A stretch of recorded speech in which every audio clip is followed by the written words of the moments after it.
तो hi friends, welcome है आप सभी का। नमस्कार, जोहार, सत श्री अकाल। और चलिए शुरू करते हैं आज का टॉपिक। तो देखिए, इस वीडियो में हम लोग बात करने वाले हैं, क्या बात करेंगे, पढ़ाई लिखाई नहीं करेंगे ठीक है, केवल बात करेंगे।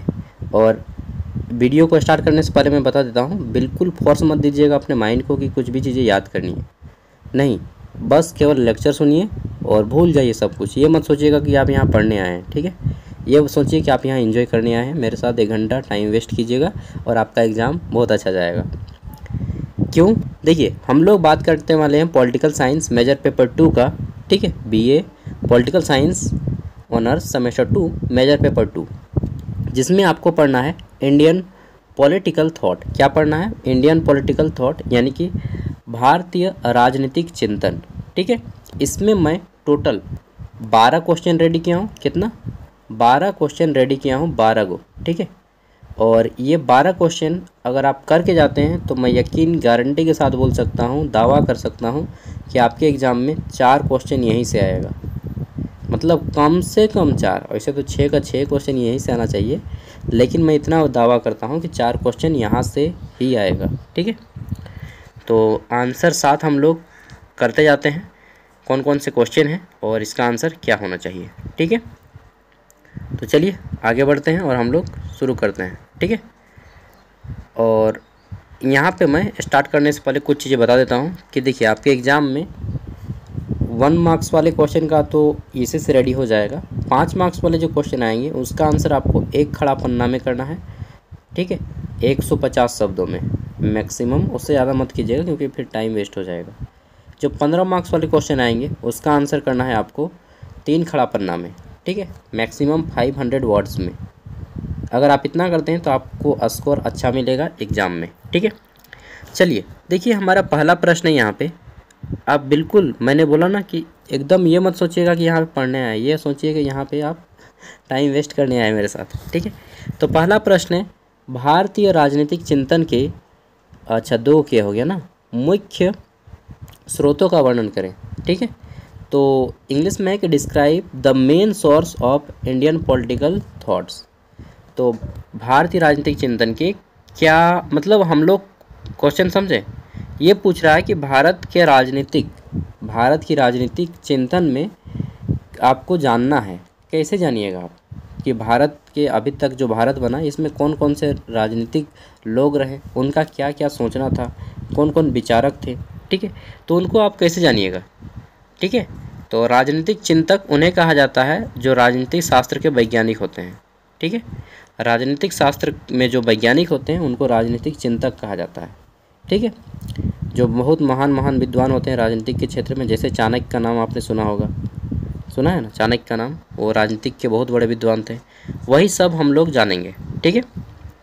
तो देखिए, भारतीय राजनीतिक चिंतन के मुख्य स्रोत वैदिक साहित्य स्मृतियाँ हैं, यानी कि हम जो जानकारी मिलता है वो वैदिक साहित्य से मिलता है। जैसे रामायण पढ़ के हमको जानकारी मिलता है, महाभारत पढ़ के मिलता है, कौटिल्य का अर्थशास्त्र, ठीक है, इसको पढ़ के हमें जानकारी मिलता है। फिर हमें पढ़ने आगे पड़ता है कामानंद का नीति शास्त्र, ठीक है, शुक्र नीति, विभिन्न राजनीतिक विचारों के कार्य, ये सारी चीज़ें हमें पढ़ के राजनीतिक की जानकारी मिलती है, ठीक है। तो ये क्वेश्चन उतना इम्पोर्टेंट नहीं है, आ भी सकता है नहीं भी आ सकता है, इसको मैं अल्टरनेटिव बोलता हूँ, ठीक।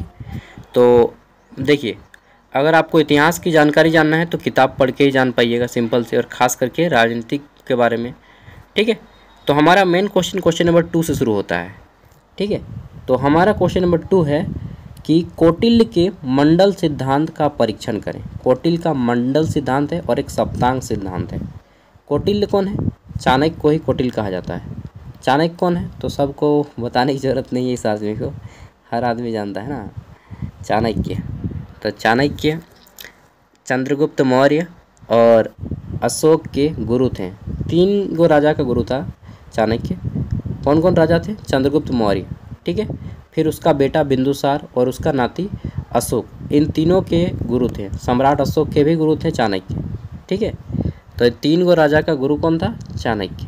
चाणक्य का ही दूसरा नाम था कौटिल्य, क्योंकि यह कुटिल बुद्धि वाले थे, ठीक है, चाल खेलने वाले। हम लोग बोलते हैं ना, ये चालबाज आदमी है चालबाज आदमी था, लेकिन वह अच्छाई के लिए अपने दिमाग का यूज करता था। ठीक है, तो हम लोग बोलते हैं ना कि झूठ बोलना अच्छी बात है, कब? जब उससे किसी की भलाई हो। उसी तरह से चाणक्य चालबाज आदमी था, लेकिन वह भारत की अच्छाई के लिए चाल खेलता था। कौटिल्य का दूसरा नाम चाणक्य है और विष्णुगुप्त भी कहा जाता है इनको। इनका वास्तविक नाम विष्णुगुप्त ही था। ठीक है, चलिए जानते हैं तो इनका मंडल सिद्धांत क्या है। मंडल का सिद्धांत देखिए, 4 सिद्धांत इन्होंने दिया है, 4 वो प्रिंसिपल दिया है, जान के आपके जीवन में भी बहुत ज़्यादा फायदा होगा। कौटिल्य का मंडल सिद्धांत एक राजनीतिक सिद्धांत है। ठीक है, अंतर्राष्ट्रीय संबंधों को दर्शाता है। इसमें एक राज्य की क्या लिखा गया, विजिगीषु मतलब विजय होने की इच्छा माना जाता है और उसके आसपास के अन्य राज्य को उनके संबंध के आधार पर विभिन्न श्रेणियों में विभाजित किया जाता है। ठीक है, मतलब कि अगर आप इसको पढ़ते हैं तो आपके आसपास के जितने भी राज्य हैं उन सब से आप बेहतर संबंध बना पाएंगे और संभवतः आप उनसे विजय भी कर पाएंगे अगर उस ज़माने में होते तो। ठीक है, इस सिद्धांत को परीक्षण करने के लिए इसकी अवधारणा विभिन्न श्रेणियों का विश्लेषण और ऐतिहासिक प्रासंगिकता है। देखते हैं तो इनका पहला सिद्धांत क्या है कौटिल्य के मंडल का, कि पहला सिद्धांत की अवधारणा कौटिल्य का मंडल सिद्धांत यह बताता है कि एक राज्य के आसपास के अन्य राज्य, ठीक है, मित्र हो सकते हैं, या तो आपका अगल बगल पड़ोसी भी जो रहता है घर में, या तो आपका मित्र होगा या शत्रु होगा। ठीक है, या तटस्थ होगा। मतलब एक होता है कि दोस्त, या तो वो आपका जो पड़ोसी रहेगा वो या तो मित्र रहेगा या शत्रु रहेगा या नॉर्मल रहेगा। तटस्थ मतलब नॉर्मल, ना दोस्त है ना दुश्मन है। ठीक है, तो तटस्थ इंसान मुझे ज़्यादा पसंद है, लेकिन उससे ज़्यादा पसंद है मित्र ना, और तटस्थ। शत्रु को कोई पसंद नहीं करता है। तो यही बोल रहे हैं चाणक्य कि आपके जो पड़ोसी राज्य रहेंगे, पड़ोसी राज्य को आप ये भी सोच सकते हैं कि मेरा पड़ोसी, घर का भी पड़ोसी, 3 ही में से कोई हो सकते हैं ना। यह सिद्धांत राज्य के संबंध को एक चक्र के रूप में देखता है, जिसमें केंद्र में अपने राज्य की विजय की इच्छा यानी कि विजिगीषु राज्य होता है और उसके आसपास अन्य राज्य होते हैं। विभिन्न श्रेणियों का विश्लेषण मंडल सिद्धांत में राज्यों को निम्नलिखित श्रेणियों में विभाजित किया जाता है। ठीक है, अब देखिए यहाँ पे हमारा दूसरा यहाँ से शुरू हो गया है दूसरा सिद्धांत क्या है कि विभिन्न श्रेणियों का विश्लेषण मंडल सिद्धांत में राज्यों को विभिन्न श्रेणियों में बांटा गया है। ठीक है, मंडल सिद्धांत में राज्य को अलग अलग श्रेणियों में बांटा गया है। ठीक है, यह वह राज्य है जो अपने राज्य की सीमाओं का विस्तार करना चाहता है। अरि, यह वह राज्य है जो विजिगीषु राज्य का शत्रु होता है। मित्र, यह वह राज्य है, मित्र राज्य किसको बोलते हैं, जो अरि राज्य का शत्रु होने के कारण विजिगीषु राज्य का मित्र होता है। ठीक है, और अरि मित्र वह राज्य है जो विजिगीषु राज्य, विजिगीषु मतलब जीत की इच्छा रखने वाला। ठीक है, विजिगीषु राज्य शत्रु होने के कारण मित्र राज्य का मित्र होता है। और मित्र, ठीक है, एक होता है मित्र, तो ये सबसे अच्छा है। यह वह राज्य है जो अरि मित्र राज्य का मित्र होने के कारण विजिगीषु राज्य का मित्र होता है।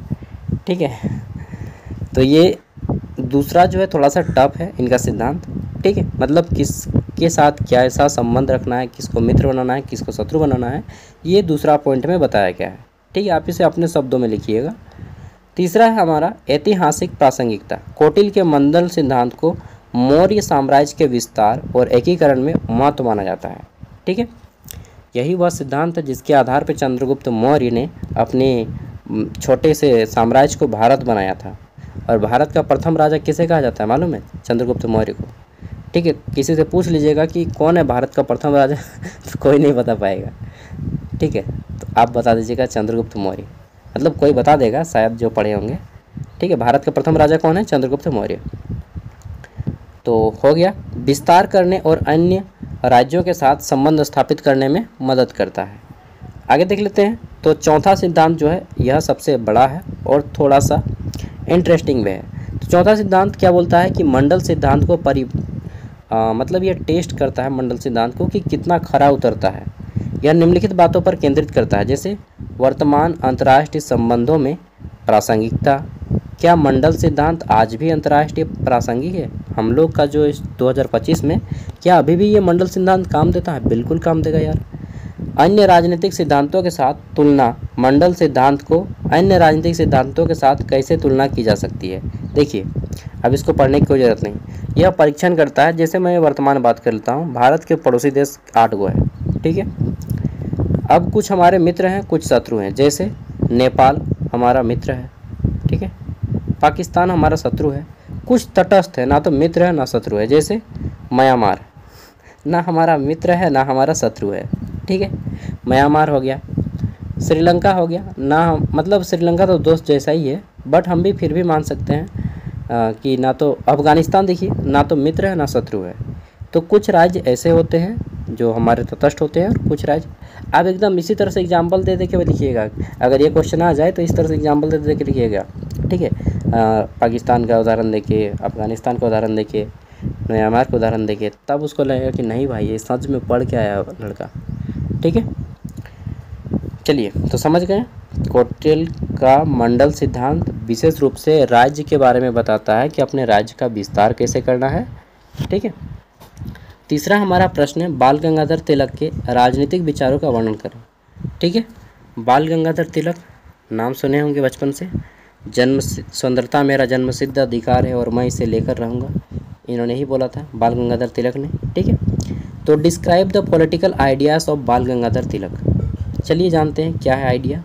और बिल्कुल अपने दिमाग को मत जोड़ दीजिएगा कि मुझे याद करना है, सब भूल जाओ, पढ़ो और सब भूल जाओ। मैं तो कहता हूँ सब भूल जाओ, ये संभव ही नहीं है कि आप हर चीज़ भूल पाएंगे। कुछ ना कुछ आपके दिमाग में रह ही जाएगा, ठीक है। हमारा दिमाग ही ऐसा है, मनुष्य का दिमाग, कि 1 घंटा किसी के साथ टाइम बिताइएगा और सब कुछ भूल जाएँ खास करके जब आप भुलाने का प्रयास कीजिएगा तो और ज़्यादा याद रहेगा, ठीक है। इसलिए मैं बोलता हूँ कि भूल जाओ, जितना पढ़ रहा है सब भूल जाओ। चलिए आगे देखते हैं। तो बाल गंगाधर तिलक, जिन्हें लोकमान्य तिलक के नाम से भी जाना जाता है, आपने भी नाम सुना होगा, एक भारतीय राष्ट्रवादी और स्वतंत्रता सेनानी थे जिन्होंने भारतीय स्वतंत्रता संग्राम में महत्वपूर्ण भूमिका निभाई थी। उनके राजनीतिक विचार मुख्य रूप से स्वराज पर केंद्रित थी। स्वराज मतलब अपना राज्य, अंग्रेजों को भगाओ, ठीक है, और अपना राज्य लाओ। उन्हें इसे प्राप्त करने के लिए एक सक्रिय और संघर्षपूर्ण राजनीतिक का समर्थन माना गया है, ठीक है। और मतलब बड़े बड़े स्वतंत्रता सेनानियों में इनका नाम आता है। आगे देख लेते हैं। तो मुख्य राजनीतिक विचार, इनका विचार क्या क्या, बाल गंगाधर तिलक कैसा सोचते थे? तो देखिए, स्वराज मतलब अपना राज्य। तिलक का मानना था कि भारत को अपना शासन स्वयं चलाना चाहिए, ब्रिटिश शासन के अधीन नहीं रहना चाहिए। उन्होंने स्वराज मेरा जन्मसिद्ध अधिकार है और मैं इसे लेकर रहूँगा जैसे प्रसिद्ध नारे दिए, जो पूरे भारत में गूंजा, आज भी सभी के मुंहों में याद है ना, ठीक है। तो पहला क्या है, स्वराज्य के बारे में आपको बताना है। दूसरा पॉइंट लिखिएगा आप लोग, अप्रत्यक्ष रणनीति, ठीक है। प्रत्यक्ष जो सबके सामने होता है, अप्रत्यक्ष जो सबके सामने नहीं होता है, ठीक है, जिसको छुपा के किया जाता है। तो उन्होंने जो प्लान बनाते थे ना, वो छिप के बनाते थे, क्योंकि पता चल जाएगा तब तो फिर अंग्रेज लोग भांडा फोड़ देगा। तो उन्होंने भारतीयों को संगठित करने और ब्रिटिश सरकार के खिलाफ संघर्ष करने के लिए, मतलब उनके खिलाफ लड़ने के लिए व्यापक जन आंदोलन का समर्थन किया। वे संवैधानिक तरीकों के बजाय अधिक सक्रिय और संघर्षपूर्ण रणनीति का पालन करते थे। मतलब वे गांधीवादी तरीके से नहीं, सुभाष चंद्र बोस के तरीके से ठीक है, भगत सिंह के तरीके से वो भारत को आज़ाद दिलाना चाहते थे, ठीक है। बलपूर्वक अंग्रेज़ों को मार पीट के गाली गलौज करके भगाओ बिल्कुल। और एक चीज़ मैं बता देता हूँ, आप जब भी इंग्लिश बोलते हैं, ठीक है, तो ये मत सोचिएगा कि मेरा इंग्लिश गलत हो रहा है, सही हो रहा है। अरे गलती बोलो, इंग्लिश को बिल्कुल गलत बोलिए, एकदम इंग्लिश का माँ बहन कर दीजिए, इतना गलती बोलिए। हम लोग के भाषा को अंग्रेजी लोगों ने हिंदी की भाषा को कम मजाक उड़ाया है। आप भी बोलिए इंग्लिश, गलती बोलिए, पूरा गलती कीजिए, ठीक है। ऐसा गलती कीजिए कि इंग्लिश का एकदम 3 खेत दीजिए और इंग्लिश में बोलिए फिर भी, ठीक है। तो ये मत सोचिएगा कि इंग्लिश बोलेंगे गलत बोल रहे हैं, सही बोल रहे हैं, जो बोलना है बोलिए, एकदम इसी तरह से इंग्लिश का बदनामी कीजिए आप, ठीक है। और इसी तरह से आप इंग्लिश भी सीख जाइएगा और इंग्लिश का बदनामी भी हो जाएगा, ठीक है। जब भी कोई पूछे तो ऐसा बोल दीजिएगा कि हम लोगों की भाषा को अंग्रेज़ों ने कितना गलती बोला था, हम लोगों ने कुछ बोला नहीं बोला। हम लोग इंग्लिश को गलती बोलेंगे तो क्या हर्ज है इसमें, हमारी वैसे भी ना मातृभाषा है ना स्टेट लैंग्वेज है, ना नेशनल लैंग्वेज है। तो गलती कीजिए, पूरा इंग्लिश में गलती कीजिए, कोई टेंशन नहीं है, ठीक है। मैं भी पूरा बोलता हूँ English, but I don't think about the grammatical error when I am talking in English, ठीक है। So also you can follow my rule. चलिए now our next question, that is कि क्या बोला गया इसमें कि तिलक ने भारतीय आबादी को एकजुट करने के लिए रामायण, भगवत गीता जैसे धार्मिक ग्रंथों का सहारा लिया और उनका मानना था कि इन ग्रंथों से भारतीय स्वतंत्रता के लिए संघर्ष करना औचित्य मौजूद है, ठीक है। आगे देख लेते हैं। तो यहाँ पे नेक्स्ट है शिक्षण। शिक्षण के बारे में उन्होंने एजुकेशन के बारे में बोला कि तिलक ने शिक्षा के महत्व पर जोर दिया। उन्होंने लोगों को जागरूक और शिक्षित करने के कई प्रयास किए। वे एक शिक्षक भी थे, उन्होंने कई छात्रों को प्रेरित किया, ठीक है। तो बाल गंगाधर तिलक पेशे से एक शिक्षक भी थे, पढ़ाते भी थे, ठीक है। अगला है अहिंसक विद्रोह, यानी कि वो हिंसा का तो प्रयोग करते थे लेकिन चुपके से, किसी को पता नहीं चलता था, ठीक है। और मतलब कम ही करते थे, हिंसा का प्रयोग बहुत कम करते थे, अहिंसा का ज़्यादा करते थे। देखिए, जबकि तिलक ने संघर्षपूर्ण रणनीति का समर्थन किया, वे हिंसा के बजाय अहिंसा के विरोध के तरीके पर जोर देते थे, ठीक है। मतलब वे करते थे, मैंने बताया ना कि वे अहिंसा का विरोध करते थे, ठीक है।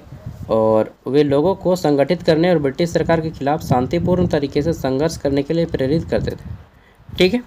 कुछ हद तक ये मतलब दोनों पे थे, जैसा मौसम रहता था वैसा बाल गंगाधर तिलक व्यवहार करते थे। देखते थे कि नहीं, यहाँ पे हम अहिंसा तरीके से इसको चल सकते हैं तो अहिंसा पे चलते थे, जहाँ पे लगता था नहीं यहाँ पे हमें हिंसा करना होगा तो वो हिंसा भी करते थे। और मुझे भी लगता है यही सही तरीका है। जैसा बोलते हैं ना, बातों के भूत लातों से नहीं, लातों के भूत बातों से नहीं मानते, जैसा राज्य जैसा देश वैसा भेष, बिल्कुल सही है, ठीक है। मतलब जब हाथ का प्रयोग करें तो हाथ कीजिए, जब बात का प्रयोग करने तो बात कीजिए, ठीक है। यही मुझे भी रणनीति बहुत पसंद है और आई होप कि आपको भी पसंद होगा। बस इतना लिख लीजिएगा बाल गंगाधर तिलक के बारे में अगर आ जाएगा तो। अगला है महात्मा गांधी। महात्मा गांधी के ग्राम स्वराज की अवधारणा की विवेचना कीजिए। Discuss the Mahatma Gandhi concept of Gram Swaraj. ग्राम स्वराज, स्वराज मतलब अपना राज्य, ठीक है। स्वराज मतलब अपना राज्य। तो देखिए, महात्मा गांधी की ग्राम स्वराज की अवधारणा भारत के गाँवों के माध्यम से आत्मनिर्भर और सशक्त बनाने की एक व्यापक योजना है। एक शब्द में बोलूँ तो कि महात्मा गांधी गांव-गांव में कुटीर उद्योग खोलने खोजते थे और चरखा चलाने के लिए कहते थे। क्यों? क्योंकि हमें अंग्रेज़ों से कोई सामान नहीं खरीदना है, बाहरी देशों से कोई सामान नहीं खरीदना है, अपना राज्य हो, इसी को ग्राम स्वराज बोला गया, ठीक है। एक शब्द में मैंने बता दिया। अब चलिए आगे बढ़ते हैं। तो केवल राजनीतिक स्वतंत्रता तक सीमित नहीं बल्कि सामाजिक, आर्थिक, सांस्कृतिक स्वतंत्रता पर भी बल दिया गया था। इस अवधारणा के अनुसार प्रत्येक गांव एक स्वायत्त और निर्भर होना चाहिए, जो अपनी ज़रूरतों को स्वयं पूरा कर सके, अपने निर्णय स्वयं ले सके। ग्राम स्वराज की अवधारणा के मुख्य पहलू हैं स्वशासन। गांधी जी का मानना था कि गांव की अपनी सरकार हो, अपना सरपंच हो, अपना मुखिया हो, ठीक है। जो अभी लागू है वह ग्राम स्वराज पर आधारित है, त्रिस्तरीय पंचायत। देखिए, मुझे तो पढ़ाने का मन कर रहा है पूरा कि मैं सभी कंप्लीट करा दूँ, ठीक है। और मेरे पास उतना टाइम नहीं है, फिर भी मैं प्रयास करता हूँ कि सभी क्वेश्चन को थोड़ा थोड़ा एक बार आपको बता दूँ, ठीक है। और सभी क्वेश्चन का PDF मैं आपको वीडियो का डिस्क्रिप्शन में दे दूँगा।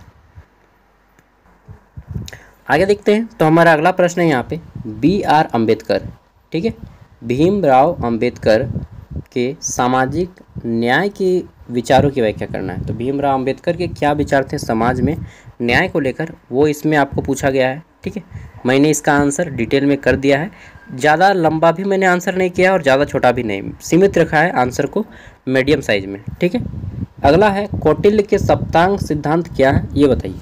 तो देखिए, चाणक्य ने 7 सिद्धांत दिए, ये इसको हम लोग डिस्कस करते हैं, ये इंपॉर्टेंट भी है।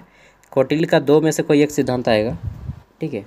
कौटिल्य ने अपने अर्थशास्त्र में राज्य के 7 तत्वों, कितना 7 गो तत्व, 7 अंग, इसी को सप्तांग कहा जाता है, ठीक है, बताए हैं। यह सिद्धांत राज्य की सफलता के लिए आवश्यक तत्वों को रेखांकित करता है।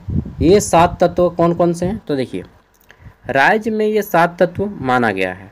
पहला है स्वामी, यानी कि शासक, यानी कि राजा, ठीक है। अमात्य, अमात्य मतलब मंत्री, ठीक है। फिर है जनपद, जनपद मतलब एक संख्या होनी चाहिए।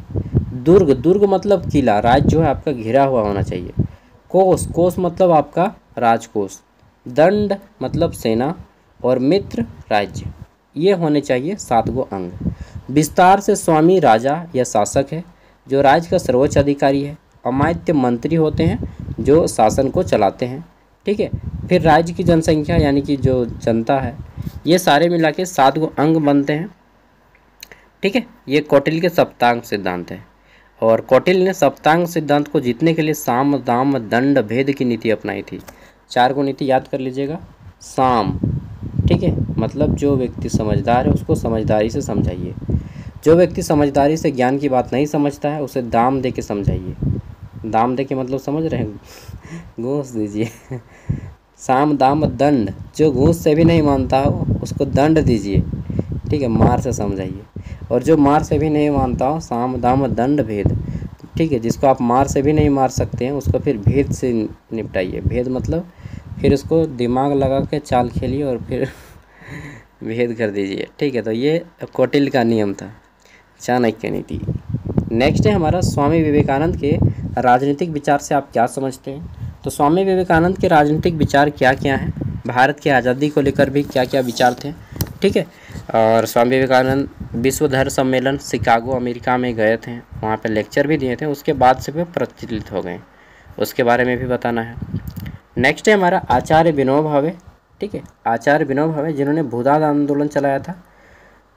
ठीक है, तो आचार्य विनोबा भावे के भूदान आंदोलन के बारे में बताना है। भूदान, भूद मतलब भूमि होता है, दान मतलब देना। ठीक है, तो आचार्य विनोबा भावे ने भूदान आंदोलन की शुरुआत की थी 1951 में, और उन्होंने भूमि को दान में मांगते थे राजाओं से, और गरीब और ज़रूरतमंद लोगों को या किसी स्कूल वगैरह खोलने के लिए उसको दान किया करते थे। ठीक है, मतलब राजा से लो और जनता में बांट दो, ऐसा करते थे। 9 नंबर क्वेश्चन है, राम मनोहर लोहिया कौन थे, उनके राजनीतिक। ठीक है, राजनीतिक विकेंद्रीकरण के 4, ये यहाँ पे गलत हो गया थोड़ा सा, एक होगा केवल राजनीति तो नहीं होगा। राजनीतिक विकेंद्रीकरण के 4 स्तंभ सिद्धांत बताने कि देखिए राजनीति को चलाना है तो 4 गो सिद्धांत है, 4 गो खंबा है, उन खंबा के बारे में इन्होंने बताया है। 10वां प्रश्न है हमारा, पंडित दीनदयाल उपाध्याय के एकात्मक मानववाद का क्या अर्थ है। ठीक है, ये बताना है। और नेक्स्ट देख लेते हैं, तो अंतिम 2 प्रश्न हैं जिसमें से क्वेश्चन नंबर 11 है, V D Savarkar, Vinayak Damodar Savarkar, V D Savarkar होगा, सॉरी। ठीक है, वी डी सावरकर के अनुसार हिंदुत्व का अर्थ क्या है, साथ ही उनके सामाजिक सुधारों का वर्णन करना है। ठीक है, वी डी सावरकर का। आगे देख लेते हैं, तो नेक्स्ट है हमारा यहाँ पे अगला प्रश्न, संपूर्ण क्रांति का नारा दिया था जयप्रकाश नारायण ने। ठीक है, 1 मार्क्स में क्वेश्चन आता है, और उनके लोकतांत्रिक क्या क्या विचार थे ये बताना है। तो ये टोटल 21 पेज का PDF है, मैं आपको दे रहा हूँ, आप इसे फ्री में एक्सेस कर सकते हैं। ये आपको सॉफ्टवेयर मतलब सॉफ्ट कॉपी मिल जा रहा है गेस्ट पेपर का फ्री में, तो आप अपने दोस्तों के साथ भी शेयर कीजिएगा। एंड इसका मेजर पेपर 3 ऑलरेडी अपलोड है, क्वेश्चन पेपर भी अपलोड है कि कैसे आता है क्वेश्चन पेपर, आप उसका देख सकते हैं। Thank you, bye bye, take care.